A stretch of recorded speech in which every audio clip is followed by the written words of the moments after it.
हरियाणा के पंचकुला से रोंगटे खड़े करने वाला मामला सामने आया है। यहाँ कर्ज में डूबे मित्तल परिवार के 7 लोगों ने कार में जहर खाकर आत्महत्या कर ली। मरने वालों में 2 दंपति, 3 मासूम बच्चे और एक ही परिवार के बुजुर्ग सदस्य शामिल हैं। पुलिस को कार से सुसाइड नोट भी मिला है। बताया जा रहा है कि सुसाइड नोट में ये भी लिखा है कि मैं नहीं चाहता कि मेरे बाद मेरे बच्चों को परेशान किया जाए। पंचकुला के सेक्टर 27 में दिल दहलाने वाली घटना सामने आई है, जहां एक ही परिवार के 7 लोगों ने जहर खाकर आत्महत्या कर ली है। इस वक्त मैं पंचकुला के सेक्टर 27 में ही हूं, जहां पर एक गाड़ी से देर रात 7 शव बरामद हुए हैं और जिस जगह से शव बरामद हुए उसी जगह पर हम इस वक्त मौजूद हैं। यहीं पर जो गाड़ी है वो बताया जा रहा है कि खड़ी थी और उसमें से जो 7 लोग हैं, जो डेड बॉडीज हैं, वो रिकवर हुई हैं। और यहाँ कुछ जो लोग मौजूद थे वो मेरे साथ हैं। पुनीत राणा है जो यहीं पर रहते हैं और वो उनसे जानते हैं कि किस तरीके से ये घटना हुई है। और बताया जा रहा है कि जब जो मृतक है, जो मुखिया है परिवार का, वो जीवित था, तब जो पुनीत है उनके पास गए थे। तो पुनीत भाई बताइए कि किस तरीके से घटना हुई थी और क्या तब कोई जिंदा था जब आप उस गाड़ी तक पहुंचे थे? जो ड्राइवर सीट पे बैठे थे वो जिंदा थे, बाकी तो सारे मर गए थे। मतलब लग रहा था, क्योंकि मैंने उनको हिला के देखा, कोई नहीं हिल रहा था। तो उन्होंने एक दूसरे के ऊपर उल्टी करी हुई थी। तो मुझे तो उन्होंने ये कहा कि हम होटल ढूंढ रहे थे, मैं होटल मिला नहीं है, हम गाड़ी में ही सो रहे हैं। तो मैं जाने लगा, फिर मुझे शक हुआ। मैंने कहा, मैंने दोबारा दरवाजा खोल के लाइट जला के देखी, फोन की टॉर्च जला के देखी, तो उन्होंने वॉमिटिंग करी हुई थी। मैंने बच्चे को हिलाया, बच्चा हिला नहीं, जोर जोर के हिलाया, मैंने सिर भी हिलाया, नहीं हिला। मैंने पीछे वाली सीट पे देखा, सारे एक दूसरे के ऊपर गिरे हुए थे, सबने उल्टी करी हुई थी। मैंने कहा जी आप नीचे आ जाओ। मैंने उनको नीचे बुला लिया, चाबी उनसे ले ली मैंने, और वो गाड़ी से उतरते टाइम पानी पी रहे थे। तो पानी पीते पीते हमारे घर के आगे बैठ गए। तो हमने उनको और पानी पिलाया कि चलो कोई बात नहीं, ठीक हो जाओ आप। तो वो कह रहे मैं 5 मिनट में मरने वाला हूँ कहते।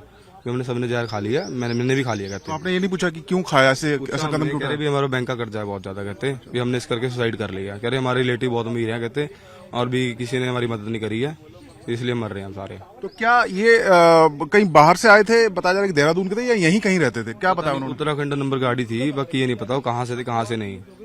कह रहे कि उत्तराखंड नंबर की गाड़ी थी और वो यहाँ कथा सुनने आया था, ऐसा कुछ जिक्र किया? बोला तो उन्होंने ऐसी है कि हमें कथा सुनने आए थे और भी वहाँ पे हमें होटल नहीं मिला, तब हम यहाँ रुक रहे हैं। तो क्या लग रहा था, उन्होंने कुछ खाया था या कुछ किस तरीके से जहर कंज्यूम किया था, कहाँ किया था, कुछ बताया उन्होंने? नहीं, वो उन्होंने बताया कि हमने जहर खाया, बस उन्होंने यही बताया कि हमने खा लिया है। गाड़ी के शीशे तौलिए से कवर किए हुए थे? तौलिए से कवर कर रखे थे उन्होंने, तभी हमें शक हुआ है कि उन्होंने तौलिए से कवर क्यों करें, यहाँ गाड़ी हमारे घर के पास गाड़ी क्यों खड़ी है। मैंने तो नहीं कह दिया, मैं कहा यहाँ से गाड़ी आप हटा लो, मार्केट में लगा लो। तो वो कहते कि ठीक है। फिर मेरे को जब शक हुआ, मैंने कहा रुक जाओ भैया 1 मिनट, मैंने को रोक लिया। तो रुकने के बाद मैंने चाबी मांग ली उनसे, मैंने कहा चाबी दे दो आप, कि मुझे भाग ना जाए कहीं। तो उन्होंने कहा कि मैं ही मरने वाला हूँ कहते हैं।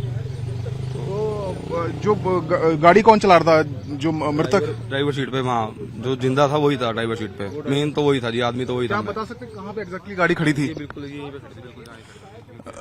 देखिए स्पॉट मैं दिखाता हूं आपको जहां पर गाड़ी खड़ी थी। ये बिल्कुल ये वही लोकेशन है जहां पर औरा गाड़ी मैं तस्वीरों में हम देख रहे हैं, यहीं पर गाड़ी खड़ी हुई थी, पार्क की हुई थी। और यहां पर बताया जा रहा है कि जो गाड़ी थी उसको, उसके जो शीशे हैं वो टॉवल से कवर किए हुए थे ताकि कोई बाहर से देख ना सके। और जो आई विटनेस यहाँ है, जो लोग यहाँ पर मौजूद हैं, उन्होंने बताया कि उनमें से एक शख्स उस वक्त जीवित था और उसने बताया कि उन्होंने जहर खा लिया है क्योंकि कर्ज बहुत ज्यादा उनके ऊपर था और कोई मदद के लिए सामने नहीं आया। फिलहाल सभी के जो शव हैं वो मोर्चरी में रखवा दिए गए हैं और पूरे मामले की तहकीकात की जा रही है।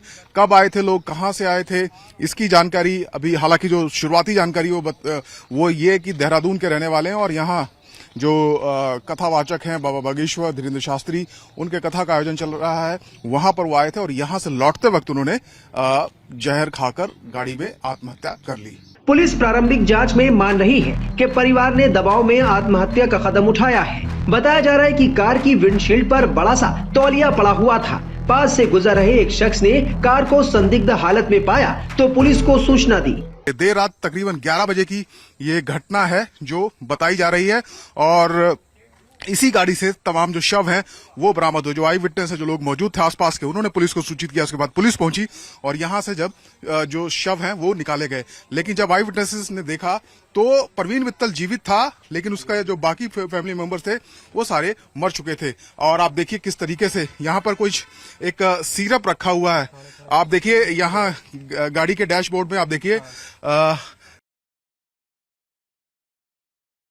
नाम से जो सिरप है वो यहाँ पर रखा हुआ है। क्या यही कोई दवाई या जहरीला पदार्थ है वो उन्होंने कंज्यूम किया था, ये देखने वाली बात है। लेकिन आप देखिए इसी गाड़ी में वो सवार होकर आए थे और बताया जा रहा है कि बाबा बागेश्वर की जो कथा है पंचकुला में उसको सुनने के लिए वो यहाँ पहुंचे थे और उसके बाद उन्होंने इसी गाड़ी में बैठकर सुसाइड कर लिया। बताया जा रहा है कि कर्ज का बोझ बहुत ज्यादा बढ़ गया था और कर्ज के बोझ को वो सह नहीं पाए, उनकी मदद किसी ने नहीं की और इसीलिए उन्होंने सुसाइड करने का फैसला किया। तो सामूहिक सुसाइड हुआ, सनसनीखेज सामूहिक सुसाइड का मामला पंचकुला में सामने आया है और इसी गाड़ी में, एक ही गाड़ी में 7 शव बरामद हुए हैं।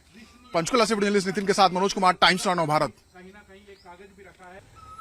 जी बिल्कुल, बेहद सनसनीखेज ये वारदात जो घटना है ये सामने आई है जहां एक ही परिवार के 7 लोगों ने सामूहिक रूप से आत्महत्या कर लिया और हम पहुंचे हैं उसी गाड़ी के पास जिस और गाड़ी में जो शव हैं वो बरामद हुए थे। ये वही गाड़ी है, उत्तराखंड नंबर की ये गाड़ी है UK 07DY3055।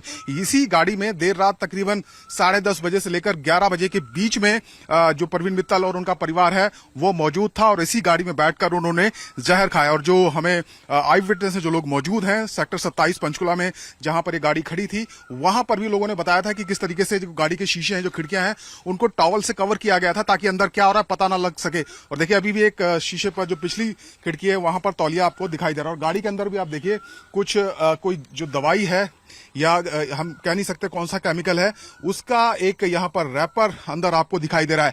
क्या इसी जहर को, इसी नाम से जो जहर है उसको उन्होंने कंज्यूम किया, ये हालांकि जांच का विषय है। लेकिन आप गाड़ी की स्थिति देखिए किस तरीके से ये दिखाई दे रही है। और जो लोग हैं, जो प्रत्यक्षदर्शी वहां पर मौजूद थे, उन्होंने बताया भी था कि बहुत ज्यादा दुर्गंध गाड़ी से आ रही थी और सभी ने एक दूसरे के ऊपर वॉमिटिंग की हुई थी। वो तस्वीरों में भी आप देख सकते हैं। और परवीन मित्तल जो कि देहरादून का रहने वाला बताया जा रहा है, उसने बताया वहां पर आई विटनेस को कि कर्ज का बोझ बहुत ज्यादा उसके ऊपर बढ़ गया था, किसी ने उनकी मदद नहीं की और इसी वजह से उन्होंने जहर खाया है। और उसने ये भी बताया कि उसने खुद भी जहर खाया है, मेरी भी 5 मिनट में मौत हो जाएगी। और ऐसा ही हुआ। 7 लोग, परवीन मित्तल, उसके माता पिता, उसकी पत्नी, 2 बेटी, 1 बेटा, बताया जा रहा है कि मर चुके हैं। सभी के शव कुछ निजी अस्पताल में हैं, कुछ जो पंचकुला का सिविल हॉस्पिटल है वहां पर रखवाए गए हैं। देखिए मैं समझाने की कोशिश करता हूं, पंचकुला सेक्टर 5 एक जगह है जहां बाबा बागेश्वर की कथा कल से शुरू हुई है और वहां पर सैकड़ों लोग कथा सुनने के लिए आ रहे हैं। तो बताया जा रहा है ये परिवार भी देहरादून से आया था।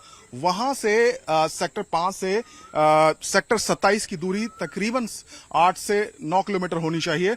वो वहां पर पहुंचते हैं और सेक्टर 27 में एक रिहायशी सेक्टर है जो कि वहां पर जाते हैं और गाड़ी को इस तरह से कवर वो कर लेते हैं तौलियों से कि अंदर क्या हो रहा है किसी को पता ना लगे। लेकिन एक गाड़ी रिहायशी इलाके में जब काफी देर से खड़ी रही तो आसपास के लोगों को शक हुआ।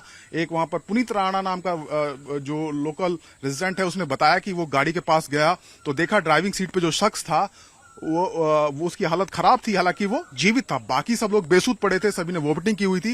और परवीन मित्तल ने ही बताया कि उन्होंने जहर खाया है, उनके परिवार ने, और उसने खुद भी जहर खाया। उसके बाद आसपास के लोगों ने ही पुलिस को सूचित किया। इस पूरे मामले पर देहरादून में मित्तल परिवार की पड़ोसी रही महिला ने क्या कहा, सुनिए। पंचकुला में आज मित्तल परिवार ने समस्त परिवार के साथ आत्महत्या कर ली। उनके आत्महत्या पत्र में जो वजह बताई गई वो कर्ज के तले दबे होने की बताई गई। हम इस समय देहरादून में हैं और देहरादून में उसी घर में हैं जहां वो कभी 2022 तक रहा करते थे।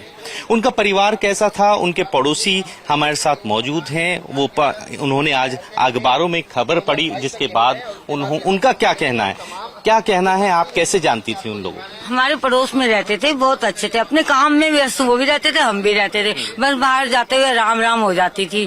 फिर जब वो यहाँ से गए तो मुझे बहुत दुख लगा, क्यों गए वो यहाँ से खाली करके।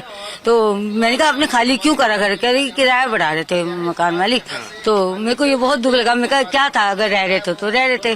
अब वहाँ फिर कितने मिले मैंने ये नहीं पूछा, बस 3 साल वहाँ रहे, फिर खाली करके चले गए। अच्छा, किस तरह का परिवार था? लगता था कि इस तरह की घटना को अंजाम देंगे? नहीं, ये उम्मीद नहीं थी। वो तो बहुत हिम्मत वाली रहती थी, सास की सेवा करी, ससुर की सेवा करी, सारा काम करी। ऐसी कमजोर औरत नहीं थी। हम तो फिर भी कमजोर हैं, वो तो कमजोर नहीं थी। अच्छा, परिवार में और कौन कौन लोग थे? बच्चे कैसे थे उनके? बच्चे ठीक थे, बच्चे खेलते थे आपस में, हमारे बच्चे भी खेलते थे। हाँ। और अच्छे बच्चे थे। और परिवार वो बच्चों को छोड़ती नहीं थी, ऐसे नहीं छोड़ती थी, पर हमारे बच्चों के साथ में खेल लेते थे। जो परवीन जी थे उनका कैसा नेचर था, क्या काम था उसका? ठीक था, एनजीओ का काम था उनका। अच्छा। हाँ, एनजीओ में थे, पड़ोस के बच्चों को भी एनजीओ में कराया, अपने बच्चों को भी एनजीओ में कराया। आज इस घटना को आपको कैसे पता चला, इस घटना के बारे में? लोग आए तो भी पता चला मुझे, मेरे को नहीं पता। मैं तो मोदी नगर जा रही थी, रात 12 बजे पहुंची। अभी मैं घर भी तब नहीं। तक उनसे बात होती थी आपकी फोन में? मेरी तो 1.5 साल से बात नहीं हुई, क्यों वो फोन ही नहीं उठाती थी। तो मैं समझती थी कोई प्रॉब्लम है। चंडीगढ़ तो वैसे ही महंगा है, दिक्कत हो रही होगी, क्या पता, यही लगा मुझे। कभी और कोई और घटना उन्होंने कभी शेयर की? और कोई बात नहीं करी। वो तो हिम्मत देती थी, वो तो बहुत ज्ञान वाली लेडी थी, अच्छी थी, वो खुद हिम्मत वाली थी, वो हमें भी हिम्मत देती थी। देखिए, कभी बताई नहीं कमजोरी। परिवार के लोगों के बारे में हमने जानने की कोशिश की। इसी घर में वो रहा करते थे। पड़ोसी बेहद ज्यादा परेशान हैं कि आखिर इतने हिम्मत वाली जो उनकी मिसेस थी, वो बहुत हिम्मत वाली थी। वो लोगों को यहाँ पे बताया करती थी कि इस तरह से करो, डांस की क्लासेस चलाती थी, तमाम एक्टिविटीज में वो इन्वॉल्व रहती थी। और उसके बाद जो आज ये घटना सुनने में आई है, उसके बाद सभी आश्चर्यचकित हैं कि आखिर इस घटना को क्यों अंजाम दिया गया। आखिर ये भी एक बड़ा विषय है कि आखिर फाइनेंस या बैंक के किस कर्ज में वो डूबे हुए थे, जिसके चलते उन्होंने इतना बड़ा कदम उठाया। फिलहाल पुलिस सुसाइड नोट के आधार पर मामले की जांच कर रही है और परवीन मित्तल के परिजनों से भी पूछताछ जारी है।